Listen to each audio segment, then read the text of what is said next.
Aujourd'hui on va filmer une vidéo pour une course et je vais tout vous montrer comme d'habitude, un super making of. On y va tout de suite, on est dans l'action, il y a une voiture qui arrive, let's go, on est speed aujourd'hui donc faut y aller. Donc j'ai commencé par faire des plans un peu larges de l'ensemble et des plans des coureurs. Donc là c'est un peu dur de documenter en même temps que je filmais, il fallait que je me concentre sur filmer évidemment. Donc c'est pour ça que je vous prends avec cette petite facecam.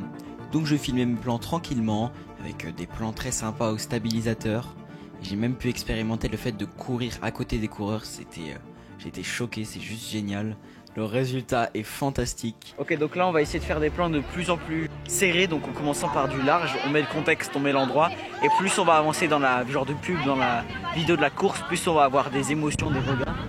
Donc là on va faire des plans de l'environnement, des gens, de commencer un peu, et plus on va avancer, on va essayer de trouver un spot, et trouver un endroit pour se placer, et on va voir des plans de quand il court, prochaine course, dans quelques minutes, donc on va essayer de se dépêcher. Ok, let's go.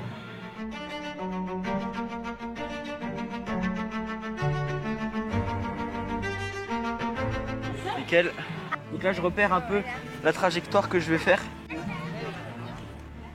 pour être sûr d'avoir un mouvement bien linéaire, et je pense que j'ai une bonne trajectoire donc ça devrait être pas mal.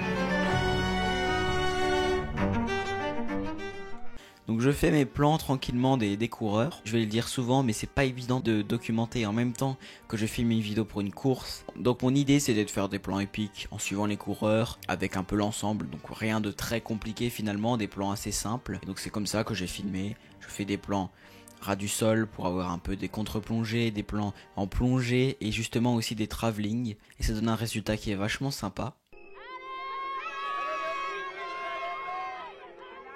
C'était assez fatigant parce qu'il fallait courir dans tous les sens, en plus c'était un champ rempli de bousses de vaches, donc on a dû tout esquiver, c'était vachement compliqué. Il fallait savoir être partout, à un moment j'allais à l'autre bout du terrain pour filmer, ensuite je revenais, je passais par des chemins complètement terreux pour ensuite refilmer, les suivre les coureurs, c'était toute une organisation. Une fois que j'étais à l'autre bout, il y avait les remises des prix, donc je vais me dépêcher pour aller au niveau de la remise des prix. Cette vidéo n'était pas dans un but professionnel, c'est pas la course qui m'a contacté, juste je me suis dit que hop, ça allait faire un bon concept, je pourrais vous donner des petits conseils, mes façons de filmer justement ces plans pour des vidéos sportives, et du coup j'en ai fait une vidéo tout simplement. Donc là on a les prochains qui sont un peu plus grands, qui vont faire un parcours un peu plus conséquent. Donc là on va faire masse plan. Vaut mieux avoir une centaine de plans sans abuser et en utiliser une vingtaine que d'en avoir 20 et d'être avec des plans moyens. Donc au moins on fait la masse de plans et au montage je vous montrerai, on va garder les pépites pour avoir une vidéo parfaite.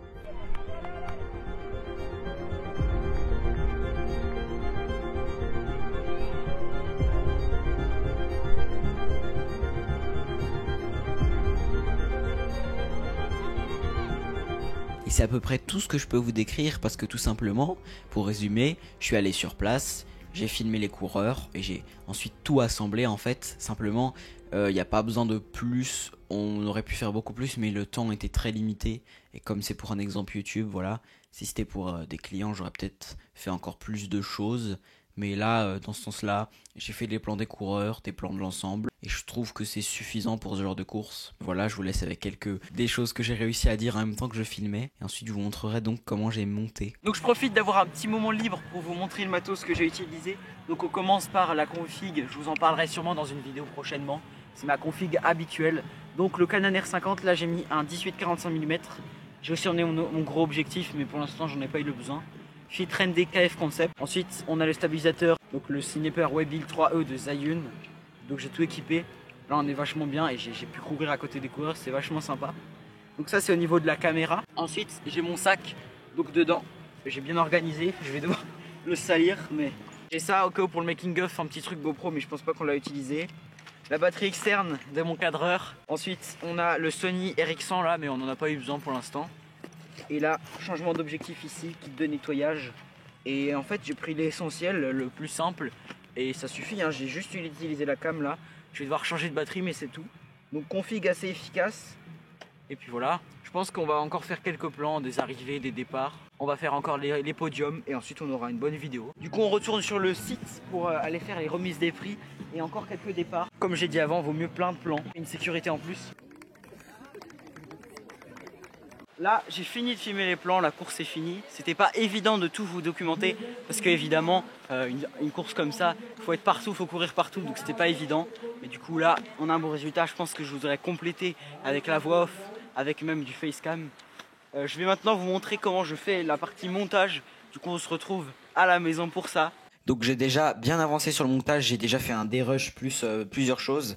Donc les plans sont adaptés à la musique, là j'ai déjà ma forme de la vidéo finale. Ensuite j'ai deux adjustment layers, celui-là c'est celui qui me permet d'adapter le 9/16 à la vidéo. Donc vous voyez que si je le mute, on voit que c'est pas adapté. Il y a d'autres moyens de le faire mais j'aime bien de le faire comme ça me permet d'avoir une idée de quand il n'y a pas l'adjustment layer et quand il est. Ensuite le deuxième c'est les LUTs, pour donner un côté plus cinématique et moins vidéo YouTube parce que là on a des couleurs trop vives. Vous allez vous dire c'est tout flou là, mais c'est normal, c'est le flou de mouvement naturel d'une cinématique. Donc là quand je mets pause forcément c'est pas beau à voir. Au niveau du résultat final ça sera bon. J'ai fait la colo, j'ai fait l'adaptation, j'ai mis les plans. Il me reste l'étape la plus importante qui est le sound design et qui va me prendre le plus de temps je pense. Donc j'utilise les effets sonores disponibles dans Final Cut, ils sont très performants, ils sont très sympas et en général j'en ai pas besoin de plus, je vais jamais aller ailleurs.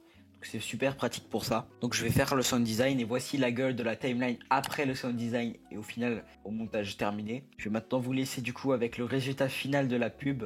J'espère que la vidéo vous aura plu. Vous pouvez me soutenir en vous abonnant, mettant un like et je vous mets ma chaîne de cinématique dans la description. Merci à tous pour vos retours sur les nouvelles vidéos, ça fait plaisir que le nouveau contenu vous plaise. Et du coup on se retrouve très bientôt pour la prochaine vidéo.